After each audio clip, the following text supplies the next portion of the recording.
Bonjour, dans cet épisode d'aujourd'hui, j'aimerais vous parler de Mind Game, qui est un film d'animation japonais réalisé par Masaaki Yuasa en 2004. C'est un film dont je ne l'avais pas entendu parler depuis au moins avant hier, parce que le film, je suis allé le voir, il passait au cinéma dans ma ville pour une séance exceptionnelle et j'en avais jamais entendu parler avant et j'y suis allé parce que c'est mon ami Georges qui m'a proposé d'aller au cinéma et j'ai tout de suite accepté parce que je fais beaucoup confiance à cet ami exceptionnel que je tiens à féliciter.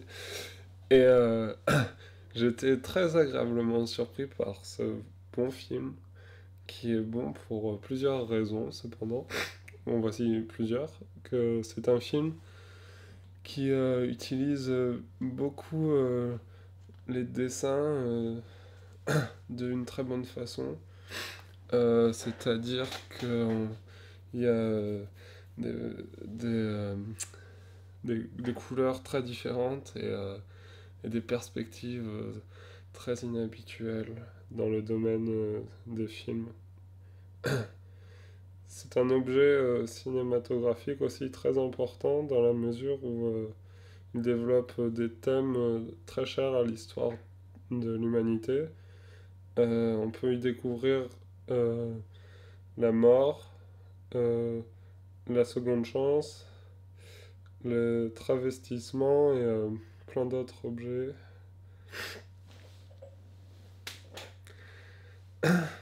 J'ai beaucoup aimé le traitement de l'histoire. L'histoire était en elle-même très intéressante.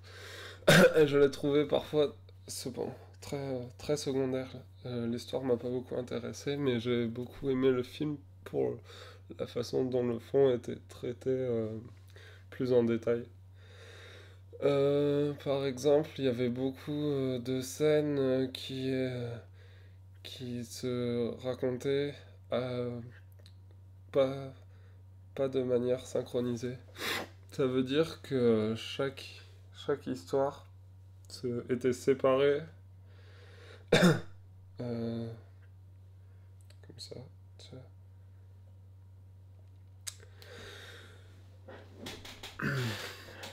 Mind Game parle aussi d'amour.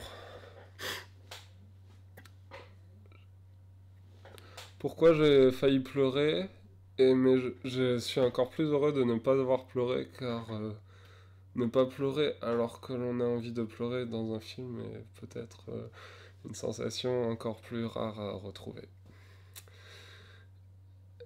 Euh, je veux pas vous en dire trop parce que euh, suivez-moi.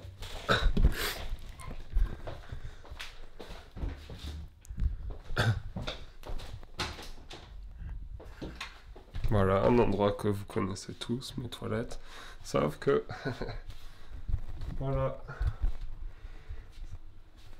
Merci, j'espère que vous apprécierez tous ce film. Rebonjour, c'est encore moi depuis que j'ai pas changé. Vu que ça fait longtemps que j'ai perdu l'habitude de parler de ça, et ben je me suis rendu compte que j'avais oublié de dire d'autres choses.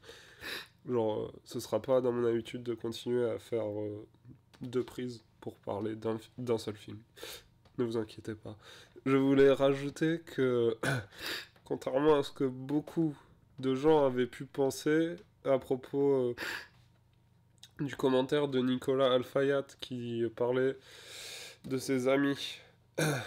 Euh, Ne retournez plus voir Les Amants électriques de Bill Plimpton, qui en effet n'est pas le chef-d'œuvre annoncé par le même Nicolas, qui nous a peut-être usurpé. Je le répète, il nous a peut-être usurpé. Le film dont je parlais, qui s'appelait Mind Game, était en effet bien plus important représentativement et qualitativement parlant, plus que quantitativement. Parce que tout ce dont Nicolas faisait l'éloge se retrouve ici dans une bien meilleure mesure. J'espère que vous en tiendrez compte. Je voulais rajouter une seconde.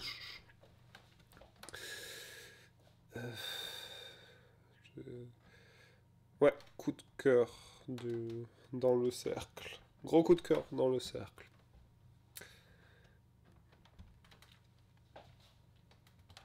C'était ma critique du film Mind Game, que j'espère que vous connaissez mieux depuis que...